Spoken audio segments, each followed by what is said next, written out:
மத்திய உள்துறை அமைச்சர் அமித்ஷாவின் ரோட் ஷோ மதுரையில் விமர்சையாக நடைபெற்றது.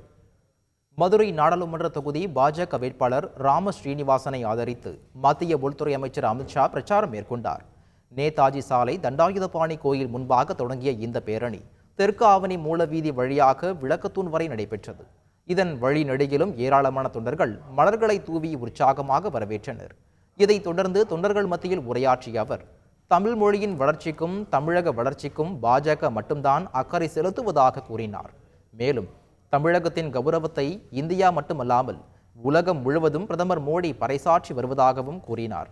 இதனிடையே தமிழில் பேச முடியாததற்கு பொதுமக்களிடம் மன்னிப்பு கேட்டுக்கொண்ட அமித்ஷா அடுத்த தேர்தலில் தமிழில் பேசுவேன் என்றும் கூறினார்.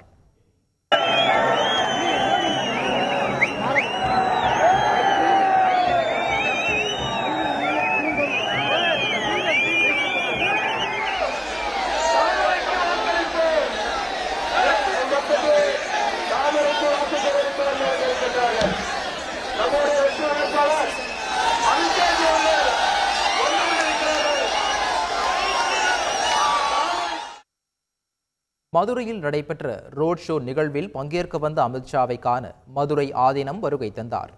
தடுப்புகளை கடந்து வந்த மதுரை ஆதீனம் தான் கொண்டு வந்த ஏலக்காய் மாலை மற்றும் சால்வையை அமித்ஷாவிடம் கொடுத்தார். ஏலக்காய் மாலையை பெற்றுக்கொண்ட அமித்ஷா அதனை வேட்பாளருக்கு அணிவித்தார்.